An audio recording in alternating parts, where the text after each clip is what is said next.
Por trás deste olhar metálico está um mestre da sobrevivência. O crocodilo de água salgada ou salt. Os salts australianos não vivem apenas no mar. Eles habitam dois mundos bastante diferentes.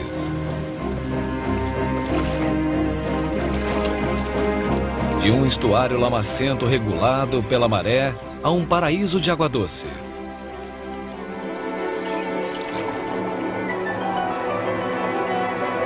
Neste lugar de riquezas e abundância é época de esperanças de uma nova vida. Mas suas riquezas são uma ilusão. Em breve este santuário irá se tornar uma armadilha mortal devido ao calor ameaçador do sol.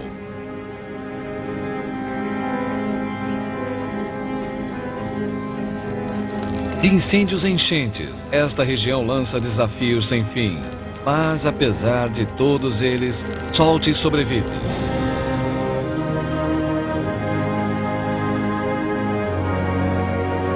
O extremo norte da Austrália é território do crocodilo. Por mais de 200 milhões de anos, os crocodilos têm caçado com sucesso onde a terra encontra o mar. Estuários e rios de todo o mundo, eles assistiram à chegada e à partida dos possantes dinossauros.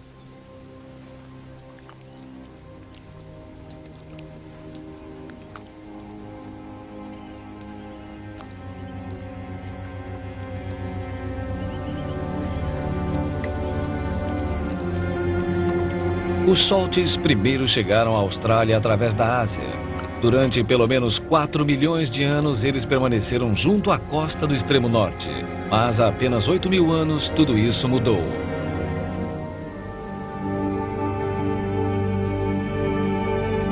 O aumento do nível do mar formou um enorme pântano, expandindo o território continental do crocodilo de água salgada. Os rios que meandram esta paisagem, sujeitos à maré, tornaram-se caminhos para mundos desconhecidos e novas oportunidades.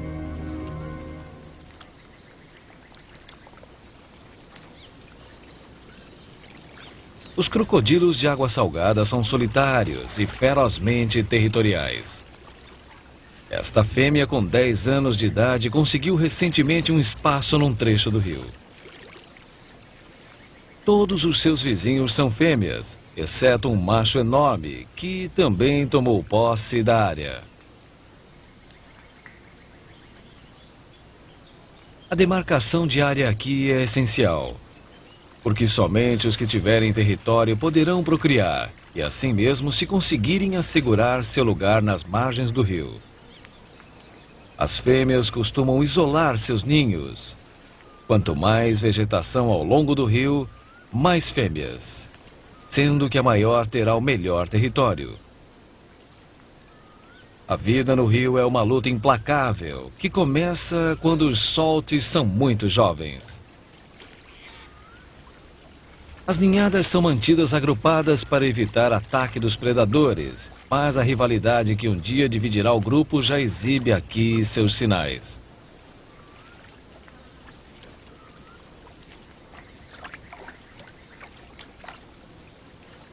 Elas praticam o giro mortal. Em breve será usado com uma força letal para dilacerar os membros das grandes presas ou de rivais em lutas por território.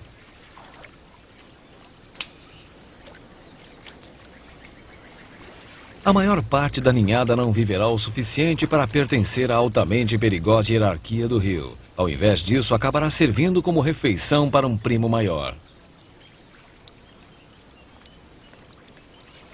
Os salts são os reis do oportunismo. Nossa fêmea está ciente de uma nova fonte de comida em seu território e se volta para ela.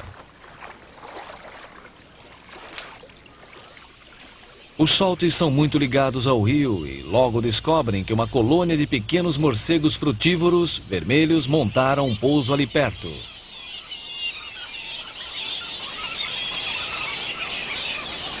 Os morcegos frutívoros são comedores noturnos. Durante o dia, eles se instalam onde quer que existam as melhores árvores frutíferas. O cheiro e o ruído do seu pouso mais recente atraíram a nossa fêmea.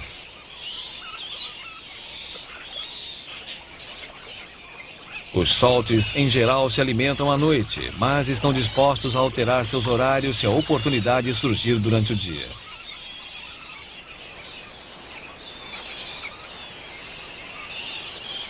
Aproximando-se mais, ela adota uma atitude de caçadora.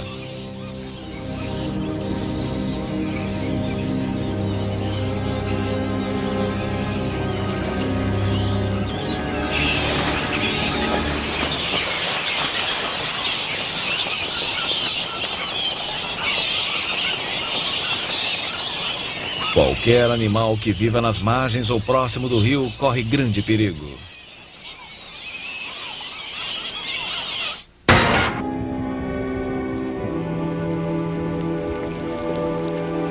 A vida de todos os animais no extremo norte da Austrália é regida pelas estações.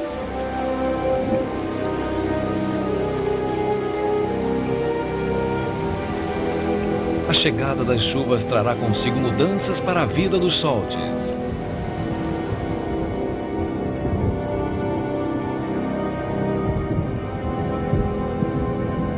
É uma época de extrema umidade. Os grandes machos ficam indóceis e muito agressivos.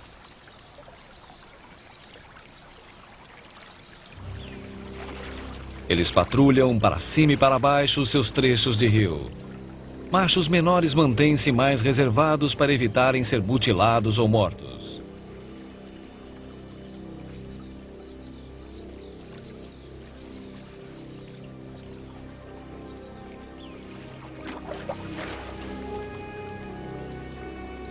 Durante a época conhecida como chuvosa, o grande crocodilo macho é uma formidável máquina de matar.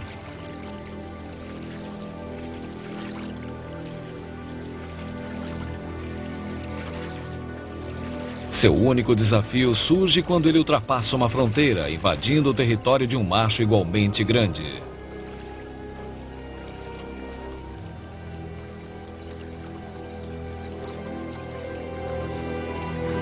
Seja acidental ou deliberada, sua presença não será tolerada. Este comportamento beligerante é causado pela necessidade de procriar.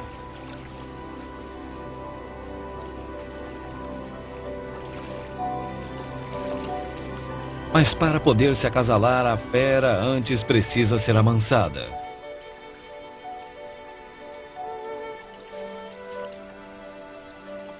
Ao erguer o queixo para fora d'água, a fêmea solte emite sinais de submissão na linguagem corporal da sedução.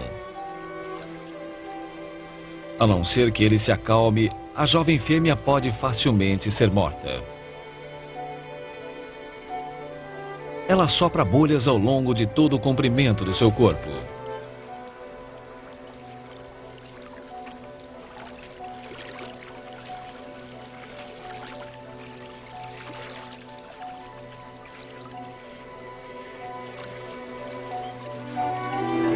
As atenções dela transformaram esta criatura agressiva no mais gentil dos gigantes.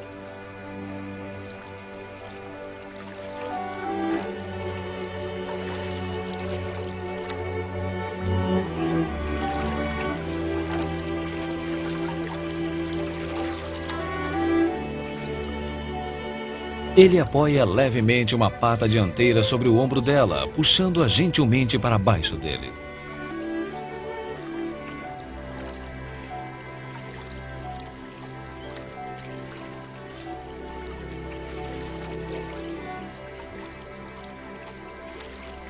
Esta jovem fêmea é uma das últimas a acasalar.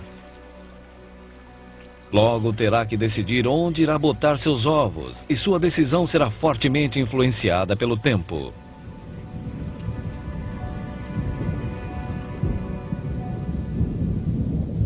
A cada ano, o padrão da estação chuvosa no norte da Austrália é similar, mas nunca é igual. Este ano, as pesadas chuvas vieram e se foram rapidamente, mas voltaram a cair mais tarde durante a estação.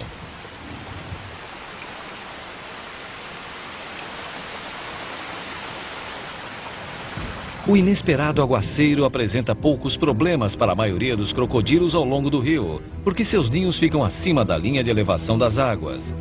Mas alguns não são tão felizardos. O território da nossa fêmea lagou e criou-lhe um dilema. Ela deve esperar até que as águas voltem a baixar ou deve procurar um outro lugar mais seguro para o seu ninho.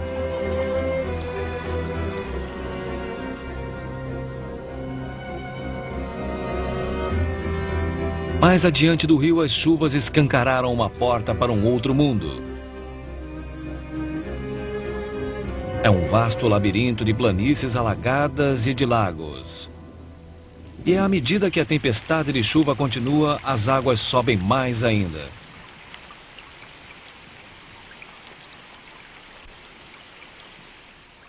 As chuvas tardias são breves, porém pesadas.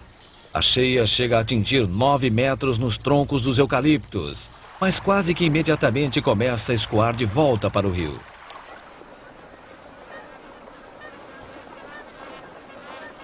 Gansos malhados, como a maior parte da vida selvagem no território do crocodilo, sincronizam a procriação com a estação chuvosa e com o jorro de vida exuberante que vem a seguir. Mas se ocorrer um desastre como uma cheia tardia, são capazes de procriar novamente, havendo tempo suficiente.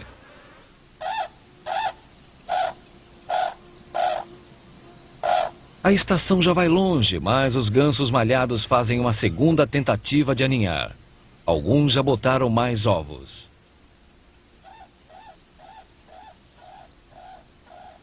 O ganso macho realiza a maior parte das tarefas do ninho, cuidando dos ovos e dos pintos. Mas mesmo com a maior das atenções, serão eles capazes de recuperar as perdas anteriores?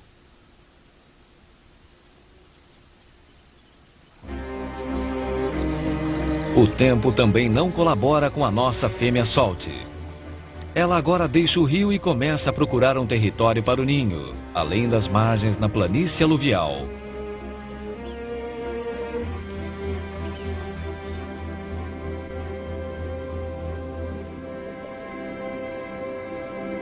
Ela percorre canais profundos de água doce que a conduzem a um mundo de intensa claridade.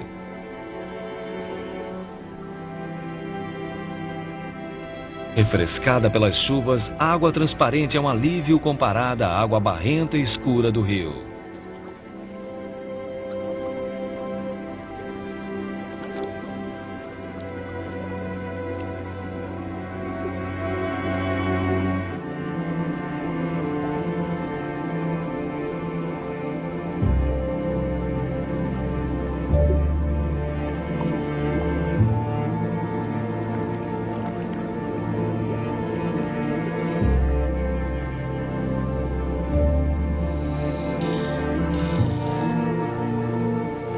Descendo seu caminho através de uma floresta de melaleucas, ela percorre um leito formado pelo rio há muito tempo. Um tempo anterior à mudança do seu curso incerto. Alguns trechos destes rios fantasmas deixados para trás sobre a planície aluvial são muito profundos. Na Austrália são chamados de billabongs. E os billabongs são um paraíso para crocodilos.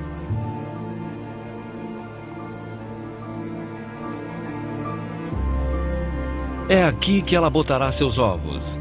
Mas antes precisa encontrar e assegurar para si um território.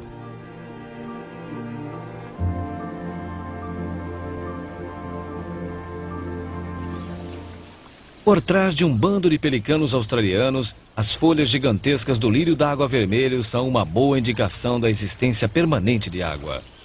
Mas o nível da água permanece muito alto no lugar que a fêmea Salt assumiu como seu território, ao lado de algumas melaleucas. A fêmea então aguarda.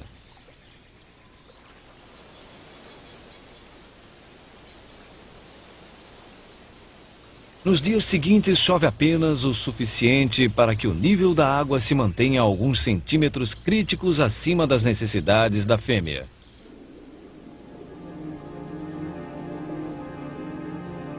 Finalmente ela pressente que é chegada a hora.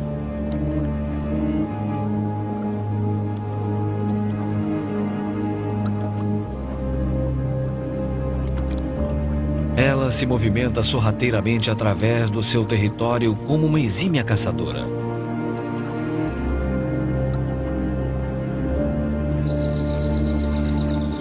Mas hoje não é em alimento que ela está pensando.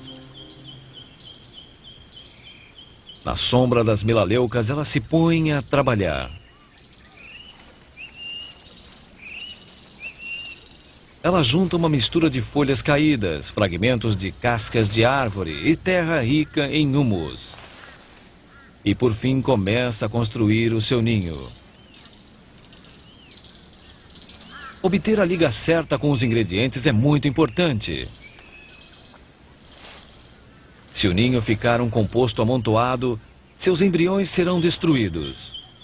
Sem calor suficiente, não se desenvolverão. E se não houver espaços arejados, sufocarão. Os soltes constroem os maiores montículos para ninhos entre todos os crocodilos.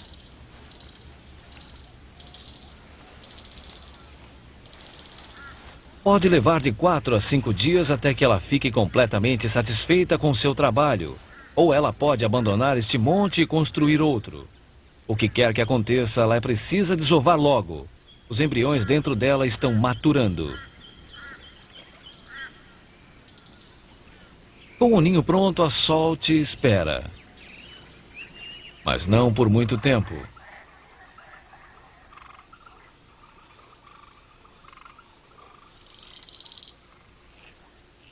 Finalmente, várias semanas após acasalar, nossa jovem fêmea começa a desovar.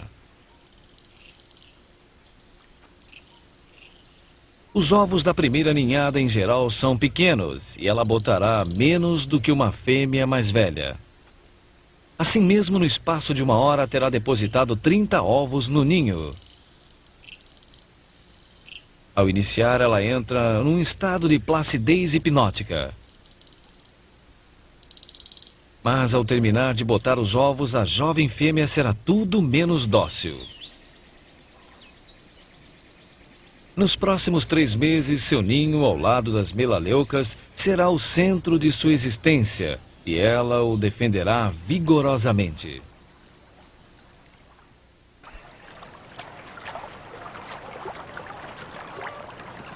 No território do crocodilo, uma estação de abundância é acompanhada por outra de escassez.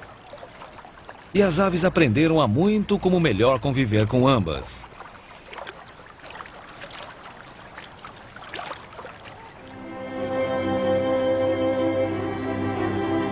Os peixes que sobrevivem acabam subindo os rios principais ou indo para as águas paradas dos billabongs.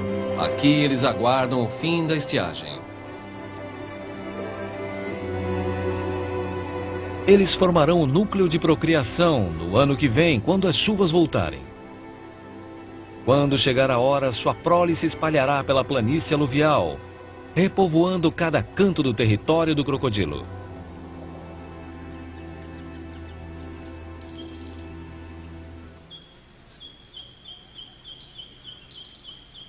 Se os ovos de nossa fêmea sobreviveram, devem agora estar muito próximos de eclodir. Durante 90 dias, ela ficou tão vigilante que não comeu. À medida que a estação da seca se aproxima, o nível da água no Billabong diminui. Tornou-se um oásis, atraindo animais da planície aluvial ressecada.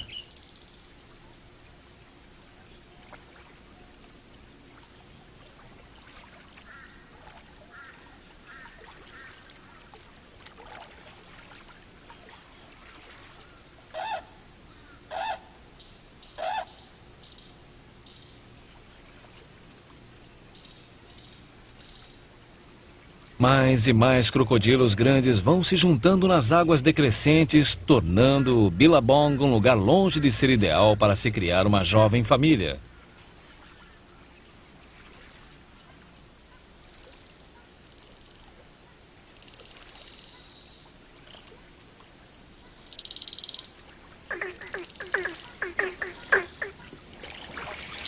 Permanecendo próxima do ninho, nossa jovem fêmea ouve atentamente o coro do anoitecer.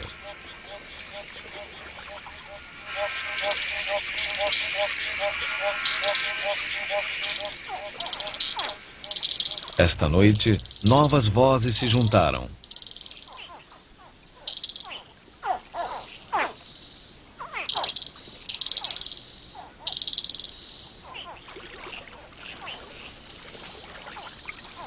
Ela responde de imediato aos chamados vindos de dentro do montículo.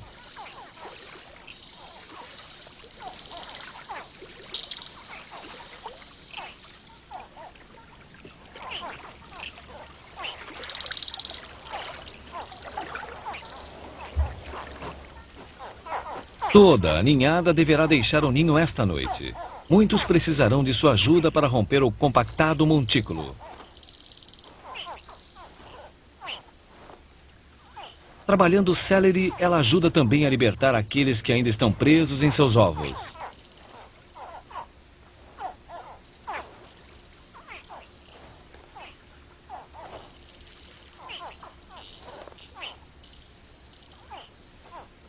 Apesar da aparente rudeza de tratamento, a ninhada está ilesa. Agarram-se na membrana que fica colada na casca. Mas agora vem a parte delicada da operação.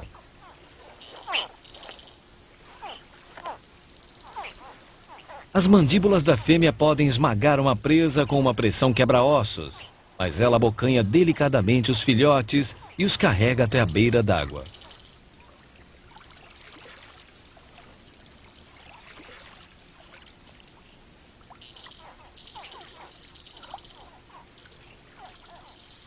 Ela gasta algumas horas para remover toda a sua prole até a segurança dos juncos.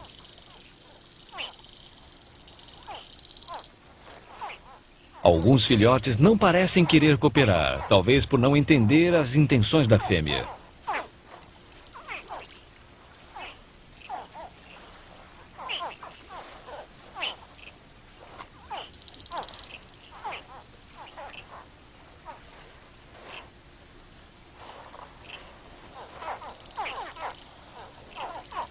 O aspecto barrigudo dos crocodilos recém-nascidos se deve à bolsa de gema dentro de seus corpos. Quando se esvaziar, ficarão mais delgados.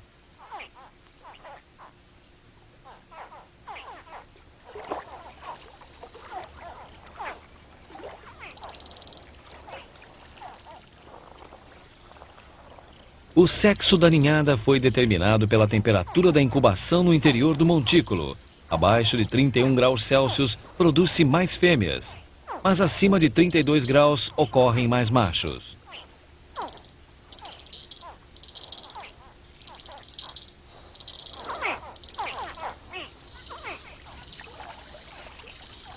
Mal chega a 1 em cada 100 o número de soltes que atinge os 5 anos de idade. Mas, pelo menos nos próximos meses, estes jovens poderão contar com os cuidados e a proteção de sua mãe.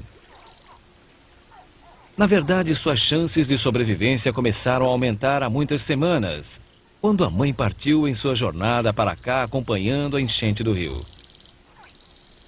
Jovens crocodilos que procriam junto ao mar correm risco de desidratação e têm dificuldades de eliminar o sal de suas correntes sanguíneas em sua primeira incursão na água. Deve ser mais seguro aqui, ao menos para aqueles cujas mães conseguem mantê-los escondidos entre os juncos.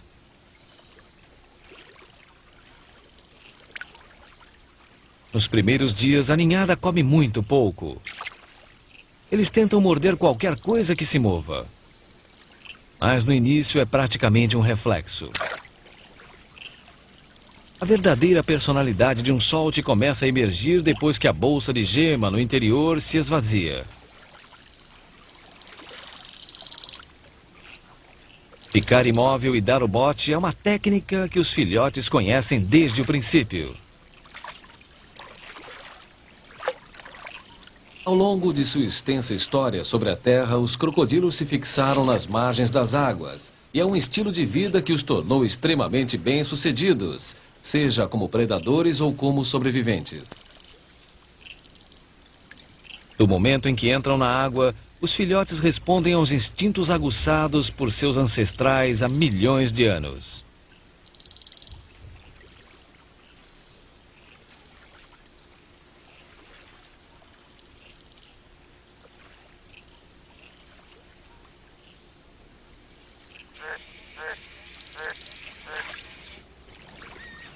Apesar das cheias anteriores, os gansos malhados locais também tiveram sorte. Os gansinhos começaram agora a deixar seus ninhos em grande número.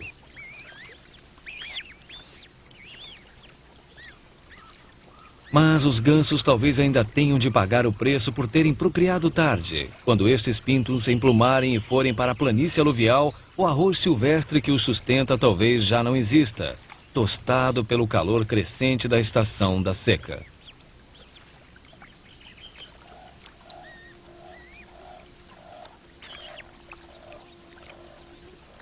Mesmo este período aqui é arriscado. Apesar da cuidadosa atenção dispensada pelos adultos, os pintos são uma presa fácil para muitos predadores do Billabong.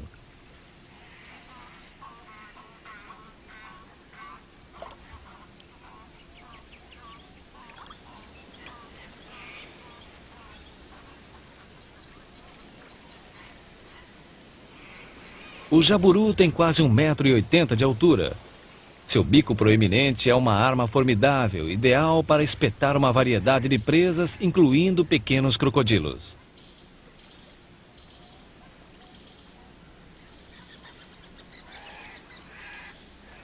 Desde que fique perto da mãe, a ninhada tem pouco a temer. Mas, como todos os jovens, irão começar a se aventurar sozinhos. Alguns pagarão o preço pela curiosidade.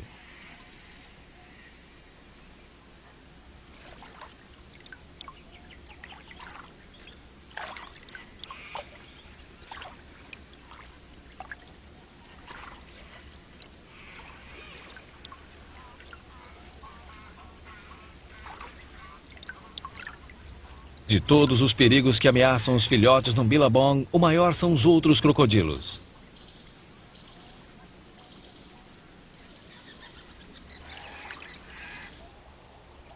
A cada dia, os jovens ficam mais independentes. A mãe pouco pode fazer para mantê-los juntos, uma vez que passem a explorar seu território.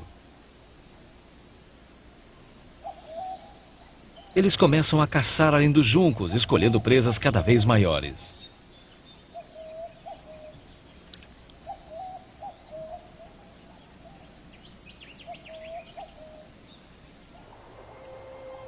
A superfície da água é a área visada por um outro grande predador do Billabong, o baramundi.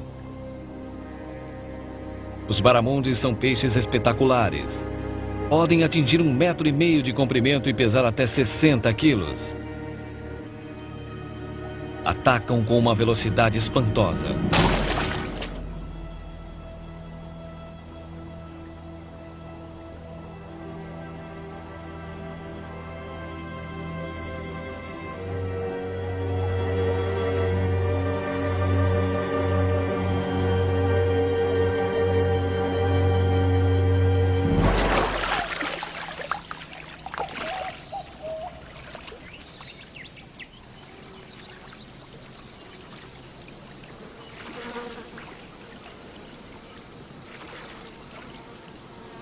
No mundo dos crocodilos não existe nenhuma restrição contra o canibalismo. A maioria destes animais irá comer sua cota de filhotes.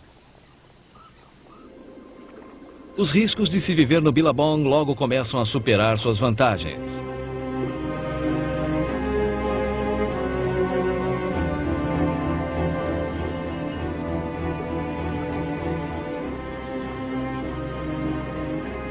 A maior parte dos filhotes criados aqui irá ficar e correr seus riscos. Mas alguns minúsculos exploradores acabarão encontrando uma saída para a planície aluvial.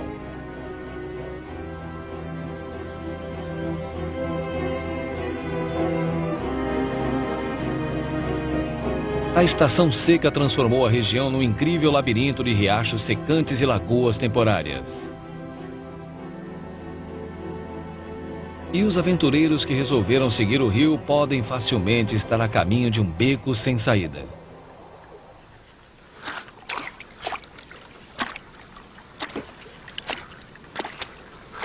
Liberada das responsabilidades maternais, a fêmea começa a desfrutar da sua liberdade. Ela apanhou uma cobra merrelia. Tendo achado um território no Billabong, é aqui que ela irá permanecer. Sua função de cuidar da prole está terminada.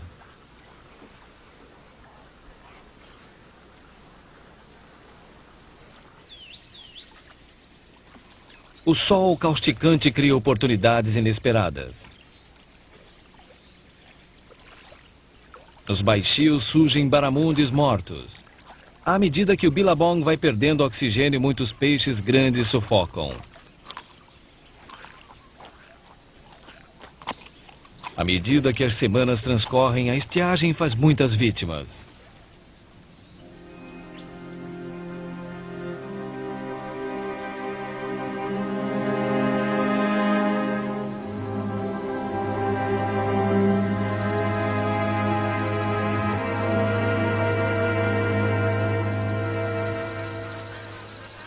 Os gansos malhados abandonaram o capinzal ressequido da planície aluvial e começam a se juntar no Billabong.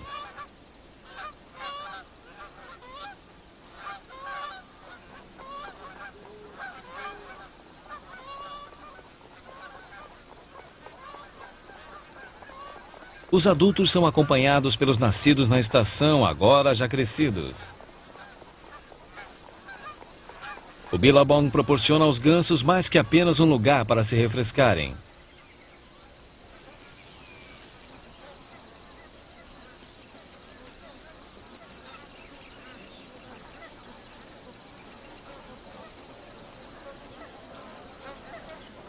Enterrados no lodo na beira d'água estão os bulbos das plantas aquáticas.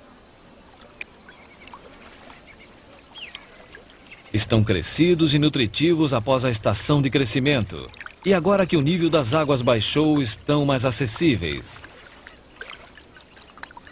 Os gansos estão rechonchudos e bem alimentados. E os saltes, numerosos e famintos.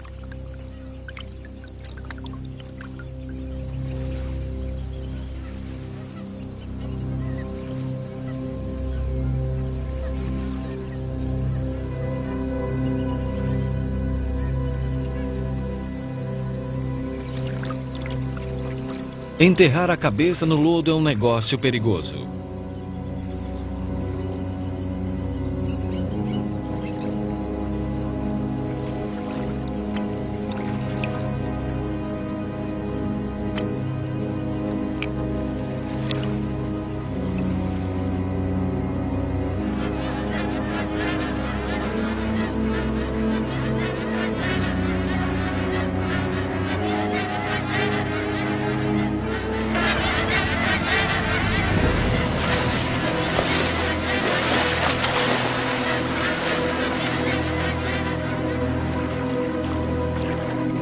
A paciência, uma virtude que os crocodilos dominam, é devidamente recompensada.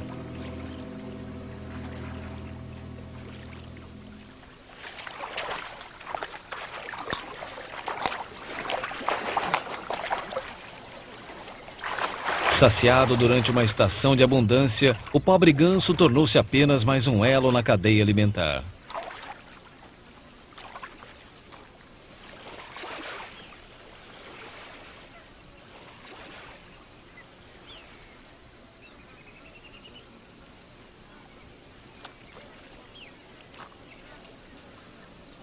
Potentes sucos gástricos dissolvem rapidamente a carne e os ossos, mas as penas demoram mais para serem digeridas.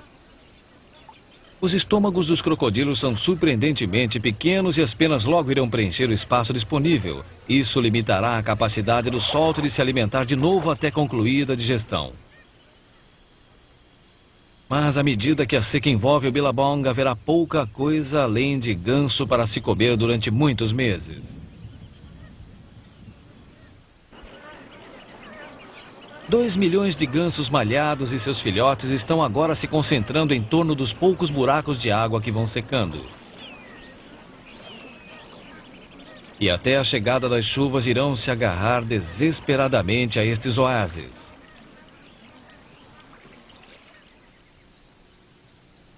O fluxo de água ao longo da planície aluvial cessou. Os filetes de água remanescentes escorrem para lagoas sem saída. Estas poças temporárias são territórios de caça muito procurados durante a seca por garças e garçotas ou egretas. Em breve, até estas poças de água irão secar. Ficar preso dentro delas é morte certa, de uma forma ou de outra.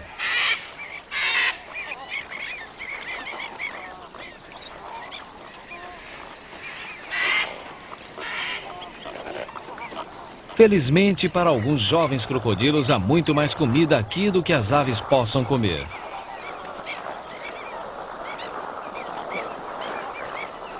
Antes que as águas desapareçam, o calor e a perda de oxigênio tiram a vida de muitas criaturas pequenas.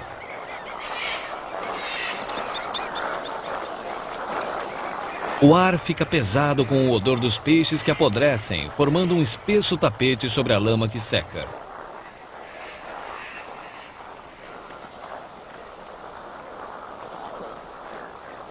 Todos os animais têm um interesse egoísta na própria sobrevivência.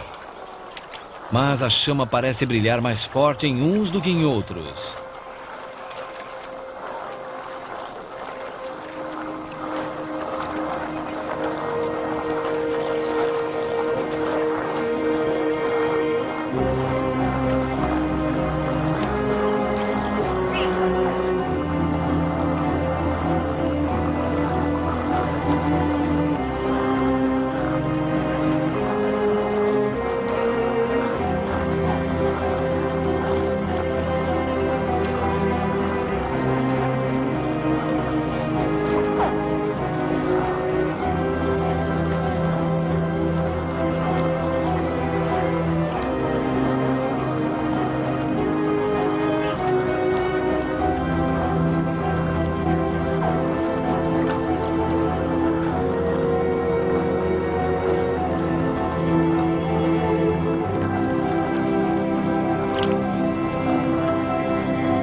Continuando para além deste oásis em desaparecimento, o filhote pode morrer de desidratação no calor torturante.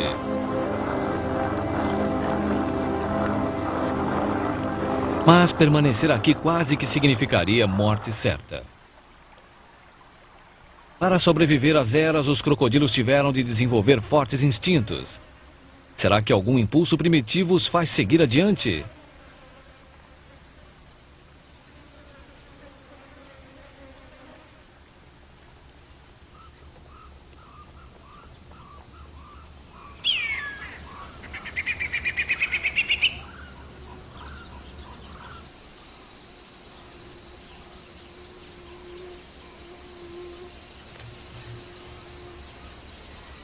A vegetação que se prende à volta do poço de água em breve irá murchar. E tal como o filhote, o ágil canguru-mirim também terá de partir para permanecer vivo.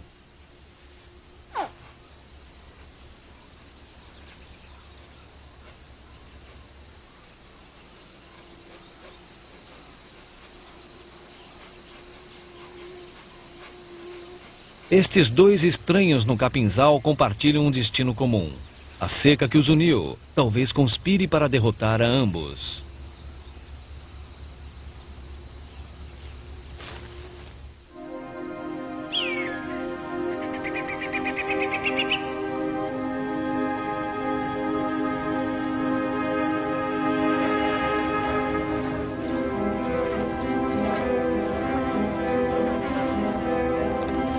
Longe da água, uma tartaruga de lodo fica desconcertada por um mar de miragens. A lama escaldante queima seus pés.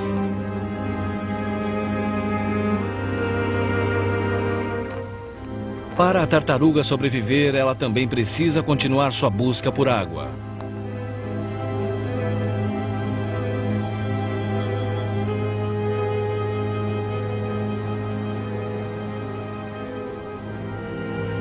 O acúmulo de nuvens provoca apenas um incrível espetáculo elétrico.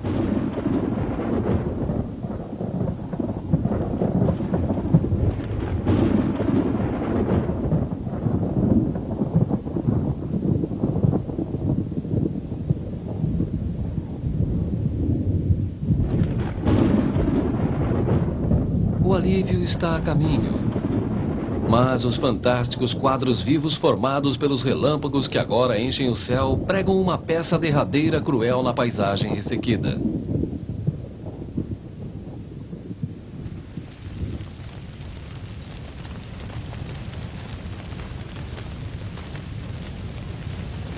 Os animais do território do crocodilo conviveram com o fogo tanto tempo quanto com as águas das cheias. Épocas de inundações e de incêndios se alternaram aqui durante muitos milhares de anos.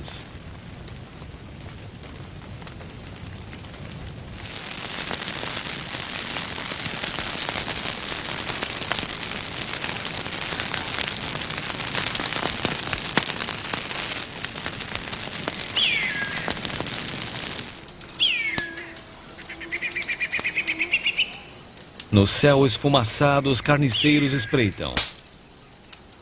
Aves de rapina chegam para saquear os mortos e caçar os fracos. Isto não é um lugar para o nosso jovem viajante.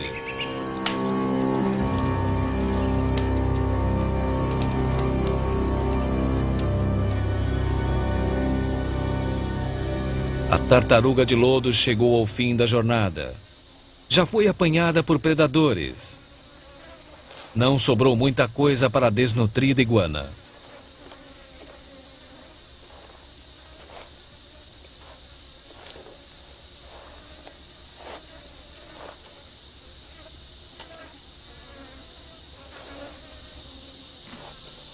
Ao final da estação da seca, cadáveres infestarão a planície aluvial.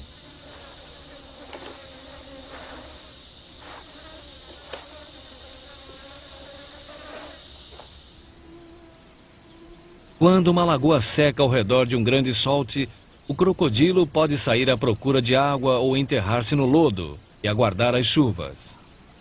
De qualquer forma, poucos sobrevivem à provação.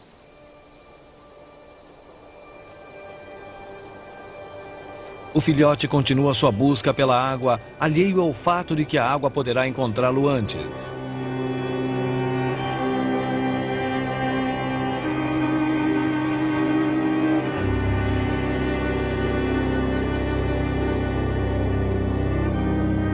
Por fim, uma derradeira cortina de nuvens se aproxima através da vasta aridez.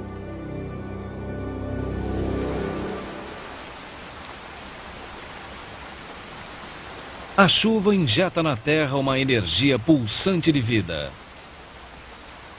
E as estratégias radicais de sobrevivência são agora recompensadas.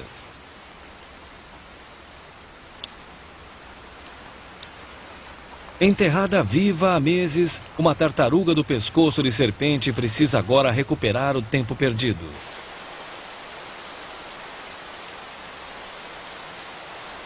Contra todos os reveses, nosso filhote conseguiu completar sua desesperada incursão para longe do Billabong. Ele agora precisa encontrar água permanente. No Billabong varrido pela chuva, os soltes respondem aos convites de acasalamento. As fêmeas estão no cio.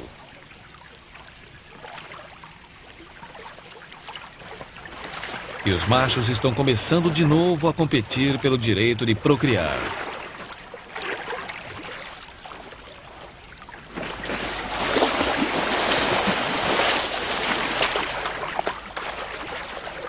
Embora suas lutas sejam cruéis e sangrentas, o crescimento de plantas novas acrescenta um toque de humor a certas rondas de cortejamento.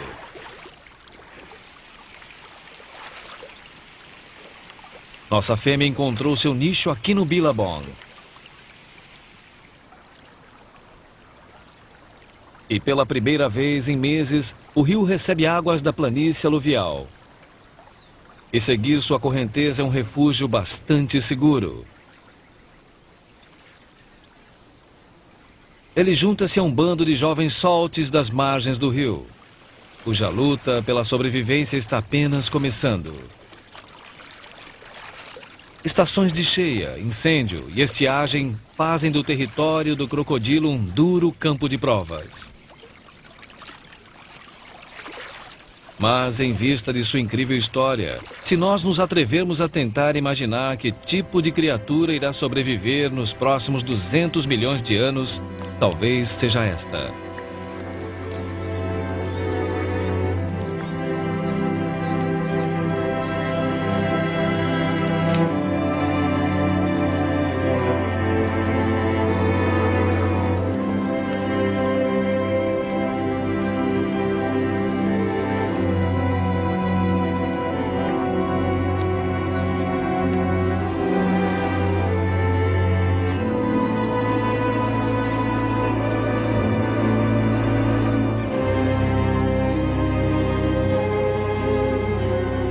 Versão brasileira, DPN Santos.